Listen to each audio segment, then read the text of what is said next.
क्या आपने कभी सोचा है कि जो दो लोग एक दूसरे के लिए जान देने की बातें करते हैं, कुछ सालों बाद वही दो लोग एक दूसरे की जान लेने पर क्यों उतारू हो जाते हैं? किस साइकोलॉजिकल ट्रैप में फंसकर वो प्यार एक नफरत के मैदान में बदल जाता है? हम समझते हैं कि शायद हमने गलत इंसान चुन लिया, या शायद प्यार वक्त के साथ खत्म हो जाता है, लेकिन रियलिटी कुछ और ही है। एक ऐसी रियलिटी जो शायद आपके ईगो को चोट पहुंचाए, पर आज उसे सुनना बहुत जरूरी है। इस ऑडियो बुक को अंत तक जरूर सुनिए, क्योंकि आगे आने वाला एक लेसन आपकी लाइफ और रिलेशनशिप्स को देखने का नजरिया हमेशा के लिए बदल देगा। खासकर चैप्टर 3 और चैप्टर 5 को मिस मत कीजिएगा, क्योंकि वही इस पूरी किताब का सबसे बड़ा हिडन सीक्रेट है। एक ऐसी टेक्निक जो बताती है कि कैसे आपका छोटा सा बिहेवियरल शिफ्ट सामने वाले के गुस्से और नफरत को रातों रात बदल सकता है। Hello Book Bite audio family, welcome back. आज हम डीप डाइव करने वाले हैं टिमोथी जे केलर और कैथी केलर की master class book the meaning of marriage में। ये कोई आम रिलेशनशिप एडवाइस की किताब नहीं है, ये एक साइकोलॉजिकल मिरर है। वीडियो के एंड तक बने रहिएगा, क्योंकि आखिरी हिस्से में मैं इस पूरी डीप नॉलेज को कुछ सिंपल पॉइंट्स में समराइज करूंगा। तो चलिए शुरू करते हैं। चैप्टर 1, द सोलमेट मिथ, ख्याली पुलाव और असलियत। इमेजिन कीजिए एक डीप सी डाइवर को जो समुद्र की गहराइयों में उतरता है। जब वो पानी के ऊपर होता है तो उसे लगता है कि समुद्र सिर्फ खूबसूरत मछलियों और कोरल रीफ्स के बारे में है, लेकिन जब वो 1000 फीट नीचे घुप अंधेरे में होता है, तब उसे समझ आता है कि वहां खूबसूरती से ज्यादा जरूरी उसकी पीठ पर बंधा हुआ ऑक्सीजन सिलेंडर है। हमारी रिलेशनशिप्स की शुरुआत भी कुछ ऐसी ही होती है। मॉडर्न सोसाइटी ने हमारे दिमाग में एक जहर घोल दिया है, जिसे हम कंज्यूमर माइंडसेट कहते हैं। हम एक रिलेशनशिप में इसलिए जाते हैं क्योंकि हमें लगता है कि सामने वाला हमारी जरूरतों को पूरा करेगा। वो मुझे कैसा फील कराता है, वो मेरे लिए क्या कर सकती है। ये वही साइकोलॉजी है जिस माइंड के साथ हम एक नया स्मार्टफोन खरीदते हैं, और जैसे ही उस फोन में कोई ग्लिच आता है, हमारा दिमाग नए मॉडल की तरफ भागने लगता है। इंसान ऐसा क्यों करता है? क्योंकि हमारा ब्रेन हीडोनिक ट्रेडमिल पर दौड़ रहा है। हमें हर नई चीज डोपामीन देती है। जब एक रिश्ते का शुरुआती डोपामीन क्रैश होता है, तब हमें लगता है कि प्यार खत्म हो गया, या मुझे मेरा ट्रू सोलमेट नहीं मिला। टिमोथी केलर इस किताब में एक बहुत गहरी बात कहते हैं, you never marry the right person. क्यों? क्योंकि आप खुद एक राइट पर्सन नहीं है। हम सब डीपली फ्लॉड और सेल्फ सेंटर्ड लोग हैं। असली प्यार एक बना बनाया महल ढूंढना नहीं है, बल्कि 2 कच्ची ईंटों से मिलकर एक मजबूत दीवार बनाना है। पर यहाँ एक सवाल उठता है, जब 2 सेल्फ सेंटर्ड लोग एक ही छत के नीचे आते हैं तो क्या होता है? यही हमें ले जाता है अगले चैप्टर की तरफ। Chapter 2, the mirror of truth, आईना जो झूठ नहीं बोलता। सोचिए, एक एंशिएंट ग्रीक स्कल्प्टर एक मार्बल के पत्थर को तराश रहा है। जब तक वो पत्थर किसी पहाड़ पर पड़ा था, वो परफेक्ट लग रहा था, पर जब छेनी और हथौड़ी उस पर पड़ती है, तब पत्थर के अंदर की दरारें और कमियां सामने आती हैं। मैरिज या कोई भी लॉन्ग टर्म डीप कमिटमेंट एक ऐसी ही हथौड़ी है। हम सब अपनी लाइफ में एक मुखौटा पहनकर घूमते हैं। हम अपने दोस्तों के सामने कूल हैं, सोसाइटी के सामने सक्सेसफुल हैं, पर जब आप एक ही इंसान के साथ सालों तक 24/7 रहते हैं, तो वो मास्क टूट जाता है। मैरिज आपकी लाइफ का सबसे बड़ा और सबसे रूथलेस आईना बन जाती है। आपको लगता था कि आप बहुत शांत इंसान हैं। आपका पार्टनर आपको बताएगा कि आप एक्चुअली में कितने गुस्से वाले हैं। आपको लगता था आप बहुत जेनरस हैं। वो आईना आपकी हिडन सेल्फिशनेस दिखाएगा। हमारे दिमाग में एक डिफेंस मैकेनिज्म होता है जिसे ईगो प्रोटेक्शन कहते हैं। जब कोई हमारी सबसे बुरी कमियों को पॉइंट आउट करता है, तो हमारा एमिगडाला, ब्रेन का फियर सेंटर, हाईजैक हो जाता है। हम फाइट और फ्लाइट मोड में आ जाते हैं। हम खुद को डिफेंड करते हैं और सामने वाले पर अटैक करते हैं। लेकिन इस किताब का सबसे बड़ा सीक्रेट क्या है? जब आप इस सच्चाई को एक्सेप्ट कर लेते हैं कि हाँ, मैं फ्लॉड हूं, तब आप उस मिरर को तोड़ने की बजाय उसकी रिफ्लेक्शन से खुद को ठीक करने लगते हैं। और यहीं पर शुरू होता है वो जादू जिसका प्रॉमिस मैंने आपसे इस वीडियो की शुरुआत में किया था। Chapter 3, the echo of grace, आपका एक बदलाव सब कुछ बदल देगा। ध्यान से सुनिएगा, क्योंकि ये इस ऑडियो बुक का सबसे लाइफ चेंजिंग हिस्सा है। एक टॉप टियर हॉस्टेज नेगोशिएटर कभी भी सामने वाले पर चिल्लाता नहीं है। अगर हॉस्टेज टेकर गुस्से में गालियां दे रहा है, तो नेगोशिएटर की आवाज और ज्यादा काम, स्टेडी और एम्पैथेटिक हो जाती है। वो नेगोशिएट करने वाले की एनर्जी को मैच नहीं करता, बल्कि अपनी शांति से सामने वाले के गुस्से को न्यूट्रलाइज कर देता है। आपके रिश्तों में भी एग्जैक्टली यही साइंस काम आती है। अगर आप कॉन्स्टेंटली इस बात का रोना रोते हैं कि मेरा पार्टनर तो समझता ही नहीं, वो हमेशा रिएक्ट करता है, तो आज एक हार्श रियलिटी को फेस कीजिए। आप उनकी कम्युनिकेशन को डायरेक्ट कंट्रोल नहीं कर सकते, पर आप अपने खुद के रिएक्शंस को कंट्रोल करके उनके रिस्पॉन्सेस को ऑटोमेटिकली मैनिपुलेट कर सकते हैं। इस कॉन्सेप्ट को बिहेवियरल रेसिप्रोसिटी और मिरर न्यूरॉन्स का खेल कहते हैं। इंसान का ब्रेन अनकॉन्शियसली अपने आसपास के लोगों के इमोशंस को मिरर करता है, कॉपी करता है। अगर आप डिफेंसिव और अटैकिंग टोन में बात करेंगे तो सामने वाले का ब्रेन ऑटोमेटिकली अपनी शील्ड ऊपर कर लेगा। केलर हमें सिखाते हैं द विजडम ऑफ ग्रेस।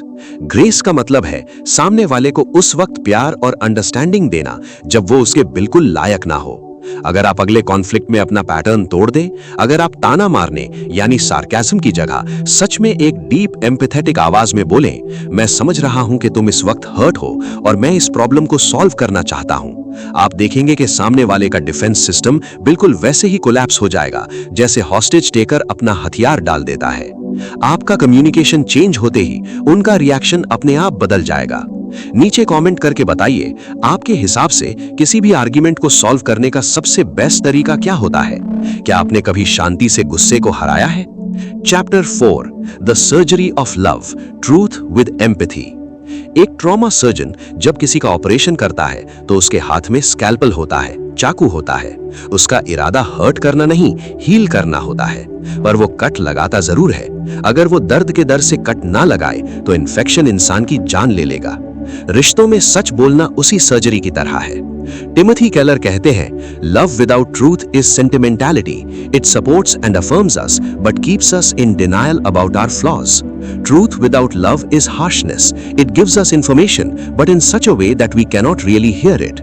बिना सच के प्यार सिर्फ एक धोखा है जो हमें हमारी गलतियों से अंधा रखता है, और बिना प्यार के सच एक नंगी तलवार है जो सिर्फ घाव देती है, सुधरती नहीं। क्लेवर लोग ये गलती क्यों करते हैं? क्योंकि हम सोचते हैं कि फैक्ट्स इमोशन से बड़े हैं। हम लॉजिक से अपने पार्टनर को हरा देना चाहते हैं, पर इंसानी दिमाग ऐसे डिजाइन नहीं हुआ है। अगर आप किसी को उसकी गलती बताते हैं बिना उसे ये फील कराए कि आप उससे अनकंडीशनली प्यार करते हैं, तो वो उस सच को एक अटैक मानेगा। नेक्स्ट टाइम जब आप अपने पार्टनर की कोई गलती पॉइंट आउट करें तो पहले उसके लिए एक सेफ्टी नेट बिछाएं। उन्हें महसूस होने दें कि आप उनकी टीम में हैं, उनके खिलाफ नहीं। पर क्या सिर्फ बातें ठीक कर लेने से एक रिश्ता जिंदगी भर चल सकता है? नहीं, एक आखिरी एलिमेंट है जो आग और कोयले के बीच का अंतर है। चैप्टर 5 द अल्टीमेट फाउंडेशन, आग वर्सेस कोयले की आंच। सोचिए, दो एस्ट्रोनॉट्स एक लंबे स्पेस मिशन पर हैं। सालों तक एक छोटे से कैबिन में साथ रहना है। क्या वहां कोई रोमांस, कैंडल लाइट डिनर या पैशन उनका दिमाग शांत रख सकता है? नहीं, वहां सिर्फ एक चीज उन्हें पागल होने से बचा सकती है, और वो है प्रोफाउंड फ्रेंडशिप, गहरी दोस्ती। हमारी आज की दुनिया ने पैशन, आग को ओवर ग्लोरीफाई कर दिया है। आग बहुत तेजी से जलती है, रोशनी देती है, पर जल्दी ही राख बन जाती है। पर कोयले की आंच, बर्निंग कोल्स, वो बाहर से शांत दिखती है, पर उसके अंदर इतनी आग होती है जो पूरी रात आपको ठंड से बचा सकती है। रोमांटिक फेज हमारे अंदर डोपामीन, थ्रिल और एक्साइटमेंट का केमिकल रिलीज करता है, पर फ्रेंडशिप और डीप अटैचमेंट हमारे अंदर ऑक्सीटोसिन, बॉन्डिंग और ट्रस्ट का केमिकल रिलीज करता है। डोपामीन हमेशा क्रैश होता है, पर ऑक्सीटोसिन वक्त के साथ स्ट्रॉन्गर होता जाता है। मैरिज का अल्टीमेट मीनिंग यही है कि आप दोनों एक दूसरे के सबसे बेस्ट फ्रेंड बने। एक ऐसा इंसान जो आपके डार्क सीक्रेट्स जानता हो, आपकी वीकनेसेस जानता हो, पर फिर भी आपका हाथ पकड़कर बोले, हम इस जर्नी में साथ हैं और हम दोनों मिलकर एक बेहतर इंसान बनेंगे। To be fully known and truly loved is a lot like being loved by God. It is what we need more than anything. दोस्तों, ऐसी डीप और लाइफ चेंजिंग नॉलेज निकालने में हमें घंटों की रिसर्च लगती है। अगर आपको इस ऑडियो जर्नी में वैल्यू मिली है तो प्लीज चैनल को सब्सक्राइब जरूर करें, इससे हमें बहुत हिम्मत मिलती है। चलिए, अब वक्त है इस पूरी मास्टर क्लास को 5 पावरफुल बुलेट पॉइंट्स में हमेशा के लिए अपने दिमाग में लॉक करने का। 1. The consumer trap. रिश्ते डील्स नहीं है जहां आप सिर्फ अपने फायदे का सोचते हैं। ये एक कवेनेंट है जहां आप अपना सब कुछ इन्वेस्ट करते हैं। 2. The ultimate mirror. आपका पार्टनर आपकी जिंदगी का सबसे सच्चा आईना है। जब वो आपकी कमियां दिखाएं तो डिफेंसिव होने के बजाय खुद को अपग्रेड करने पर फोकस करें। 3. The reciprocity hack. आप अपने ईगो और गुस्से को छोड़कर शांति और एम्पैथी से बात करें। आप देखेंगे कि आपके पार्टनर का बिहेवियर अपने आप ट्रांसफॉर्म होने लगेगा। 4. Truth and love. सच बिना प्यार के हमेशा एक अटैक लगता है। हमेशा I love you and I am on your team वाला माहौल बनाकर ही कोई टफ फीडबैक दें। 5. Friendship is oxygen. पैशन वक्त के साथ धीमा पड़ेगा, लेकिन दोस्ती ही वो फाउंडेशन है जो आपके रिश्ते को किसी भी तूफान में गिरने नहीं देगी। कोई भी परफेक्ट नहीं होता, आप भी नहीं और आपका पार्टनर भी नहीं। असली प्यार उस इम्परफेक्शन को सीने से लगाने में और एक दूसरे का हाथ पकड़कर अंधेरे से उजाले की तरफ चलने में है। अपने कम्युनिकेशन को बदलिए, आपकी दुनिया अपने आप बदल जाएगी। पिछले एपिसोड में हमने सीखा था कि कैसे अपने एक छोटा सा बिहेवियर चेंज करके हम किसी और का रिएक्शन बदल सकते हैं। लेकिन क्या होता है जब शुरुआत का वो नया नया प्यार जिंदगी के मुश्किल थपेड़े खाकर थकने लगता है? जब 5, 10 या 15 साल बाद आपको अपने पार्टनर में सिर्फ उनकी कमियां नजर आने लगती हैं। 90% रिश्ते उस एक टर्निंग पॉइंट पर आकर दम तोड़ देते हैं जहां उन्हें एक्चुअली सबसे ज्यादा स्ट्रांग होना चाहिए था। आज हम द मीनिंग ऑफ मैरिज की उन डीप हिडन साइकोलॉजिकल लेयर्स को अनकवर करेंगे जो पहले पार्ट में रह गई थीं। इस ऑडियो बुक के पार्ट 2 में मैं आपसे एक ऐसी टेक्निक शेयर करूंगा जिसे हम दी एवरेस्ट प्रिंसिपल कह सकते हैं। ये एक ऐसा कॉन्सेप्ट है जो उन रिश्तों को भी बचा सकता है जो डिवोर्स की कगार पर खड़े हैं। तो इस वीडियो को एक सेकंड के लिए भी स्किप मत कीजिएगा, क्योंकि आज का चैप्टर 7 आपके ईगो को डीपली हर्ट कर सकता है पर आपके रिलेशनशिप को हमेशा के लिए बचा लेगा। Welcome back Book Bite audio family. पिछले पार्ट पर आपके प्यार और उन डीप कमेंट्स को पढ़कर मुझे रियलाइज हुआ कि आप लोग सच में अपनी लाइफ में एक रियल ट्रांसफॉर्मेशन चाहते हैं। इसलिए बिना किसी देरी के चलिए सीधे उतरते हैं रिश्तों की उस गहराई में जहां सच्चाई और प्यार का असली टेस्ट होता है। Chapter 6, the architect of the soul. अपने पार्टनर का भविष्य बनाना। सोचिए आपको मिट्टी में सनी हुई एक पुरानी पेंटिंग मिलती है। एक आम इंसान उसे कचरा समझकर फेंक देगा, लेकिन एक मास्टर आर्ट रिस्टोरर उस पेंटिंग को देखकर उसके पीछे छिपे हुए लियोनार्डो द विंची के स्ट्रोक्स को पहचान लेता है। उसका काम उस धूल को गाली देना नहीं है, बल्कि बहुत ही प्यार से रुई और केमिकल से उस धूल को हटाना है ताकि वो ओरिजिनल मास्टरपीस दुनिया के सामने आ सके। टिमोथी केलर कहते हैं कि मैरिज का सबसे डीप स्पिरिचुअल पर्पस यही है। आप दोनों एक दूसरे के आर्ट रिस्टोरर्स हैं।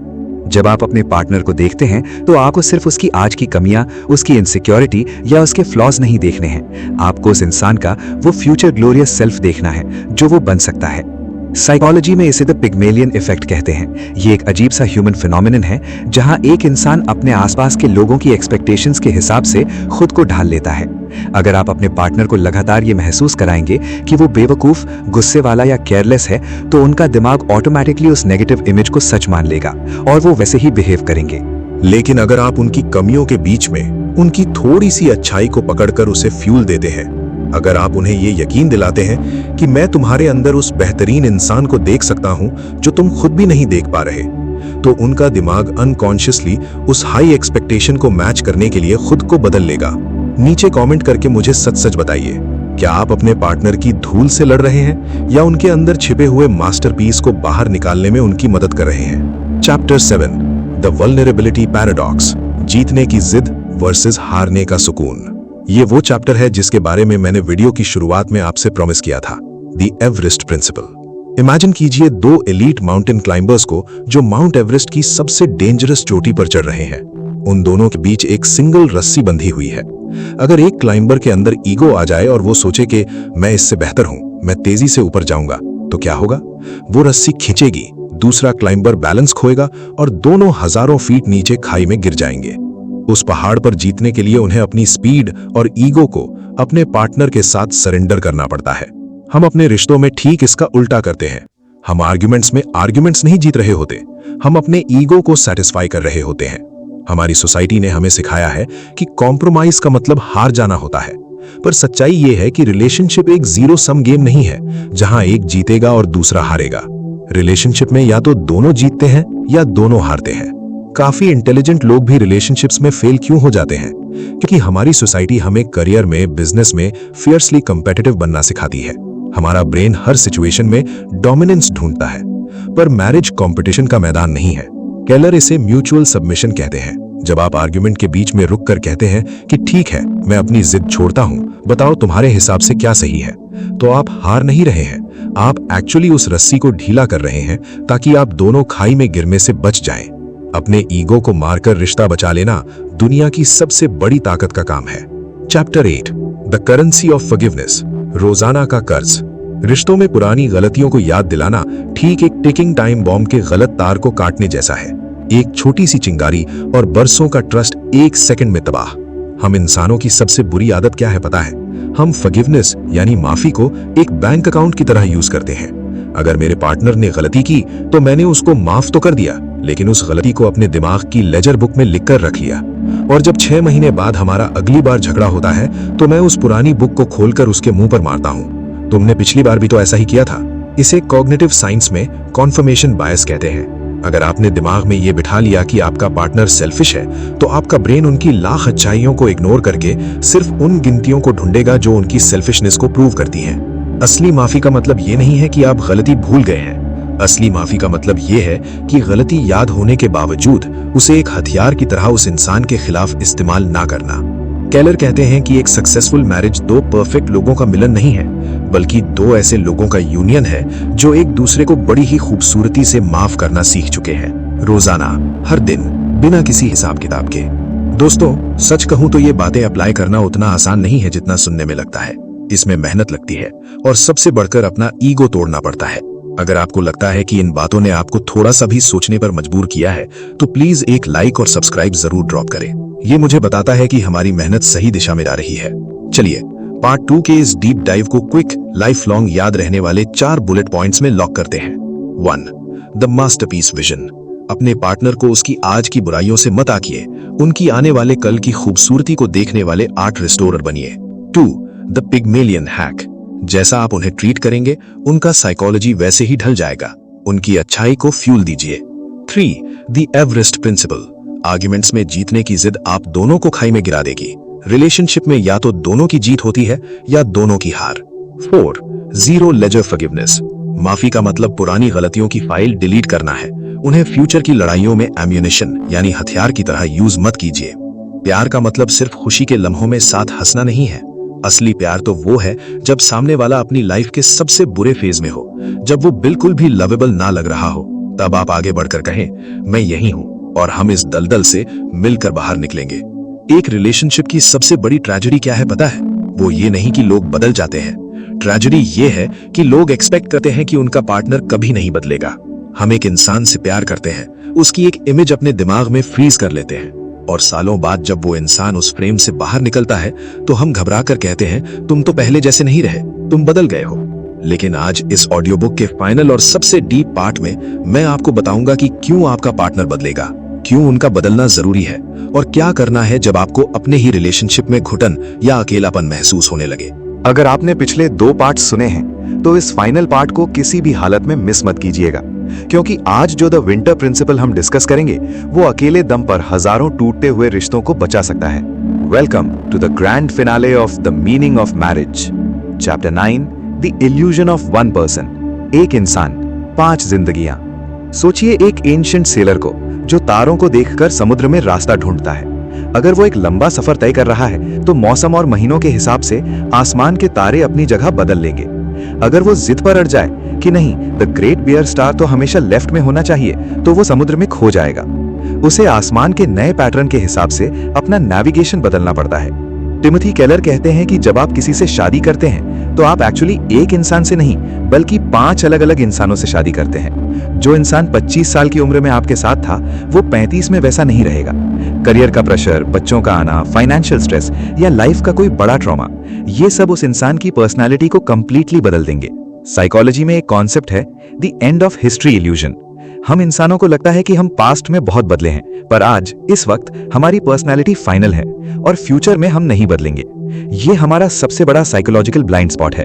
जब आपका पार्टनर टाइम के साथ बदलता है तो ईगो कहता है मुझे मेरा पुराना पार्टनर वापस चाहिए, लेकिन द कवेनेंट ऑफ लव कहता है मैं इस नए इंसान को ढूंढने और इससे वापस प्यार करने के लिए तैयार हूं। अपने पार्टनर के नए वर्जन के साथ दोबारा प्यार में पड़ना, यही एक लॉन्ग टर्म रिलेशनशिप का सबसे बड़ा सीक्रेट है। कमेंट करके बताइए, क्या पिछले 5 सालों में आपकी अपनी पर्सनालिटी में कोई बहुत बड़ा शिफ्ट आया है? अगर हाँ, तो आप कैसे एक्सपेक्ट कर सकते हैं कि आपका पार्टनर वही रहेगा? Chapter 10, the armour of intimacy. बिना कवच के योद्धा। अब एक ऐसी बात जो शायद आपको थोड़ी अनकंफर्टेबल करे, पर उस सच्चाई को फेस करना जरूरी है। एक एंशिएंट योद्धा यानी वॉरियर जब बैटल ग्राउंड में होता था तो वो लोहे का भारी कवच यानी आर्मर पहनता था। वो कवच उसे दुश्मनों के तीर से बचाता था, लेकिन उस कवच के अंदर न तो वो ठीक से सांस ले पाता था और न ही धूप की गर्माहट महसूस कर पाता था। उसे गर्माहट तभी मिलती थी जब वो अपने टेंट में वापस आकर उस कवच को उतारता था। वो वक्त जब वो सबसे ज्यादा वल्नरेबल यानी कमजोर होता था, पर सबसे ज्यादा आजाद भी। आज की दुनिया ने फिजिकल इंटीमेसी और सेक्स को एक कंज्यूमर प्रोडक्ट बना दिया है। फिल्म्स और सोशल मीडिया हमें सिखाते हैं कि ये सिर्फ प्लेजर का खेल है, पर केलर इस किताब में इसका एक बहुत डीप स्पिरिचुअल मीनिंग बताते हैं।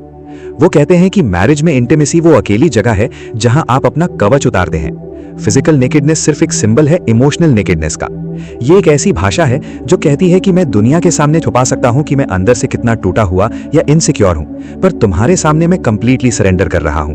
तुम मेरे सबसे डीप फ्लॉज और स्कार्स देख सकते हो और मुझे पता है कि तुम उन पर अटैक नहीं करोगे।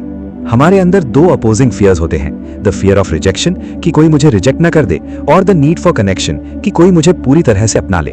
हम अक्सर रिजेक्शन के डर से अपना इमोशनल कवच नहीं उतारते, पर बिना कवच उतारे आप कभी ट्रू कनेक्शन की गर्माहट महसूस नहीं कर सकते। इंटीमेसी में ट्रस्ट ईगो से नहीं, सरेंडर से आता है। Chapter 11, the winter of love. जब प्यार महसूस ना हो। किसी भी रिश्ते में एक वक्त आएगा, जरूर आएगा, जब आप सुबह उठेंगे, अपने पार्टनर की तरफ देखेंगे और आपको अंदर से कुछ भी महसूस नहीं होगा। कोई स्पार्क नहीं, कोई एक्साइटमेंट नहीं, सिर्फ एक थकावट और एम्प्टी फीलिंग। इसे द विंटर ऑफ मैरिज कहते हैं। जब एक मास्टर किसान अपने खेत को सर्दी के मौसम में बिल्कुल बंजर और बर्फ से ढका हुआ देखता है, तो वो घबराकर खेत बेच नहीं देता। वो जानता है कि बर्फ के नीचे की मिट्टी भले ही मुर्दा लग रही हो, पर जड़ों का सबसे डीप विकास इस ठंडे और मुश्किल मौसम में ही होता है। स्प्रिंग आने पर ही फूल खिलते हैं। लेकिन हम मॉडर्न लोग, जैसे ही हमारे रिश्ते में सर्दी आती है, फीलिंग्स मरनी शुरू होती हैं, हम डिवोर्स या ब्रेकअप के पेपर साइन करने निकल पड़ते हैं। हम सोचते हैं फीलिंग्स चली गई मतलब प्यार चला गया। ये हमारी सोसाइटी का सबसे बड़ा झूठ है।